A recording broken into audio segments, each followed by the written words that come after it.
يقرب يقول لي ركز على موسيقتك، لانه 100 واحد في يطلع حكيم، 100 واحد في يطلع محامي، بس قليل اللي فيهم يعملوا اللي انت عم تعمله. انت عم تخلق موسيقى.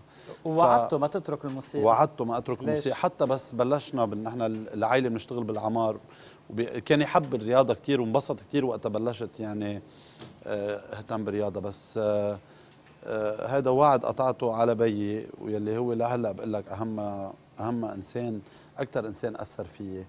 هو كان بيرسم، وكان بتعرف هول الناس اللي بيعرفوا بكل شيء، كان بيعرف كل شيء. يعني اليوم اذا كان عندك فرصه ترجع تلتقى فيه شو بتخبره؟ بتقول له انا شو عملت؟ صعب يعني تعرف. ما بعرف ان شاء الله انه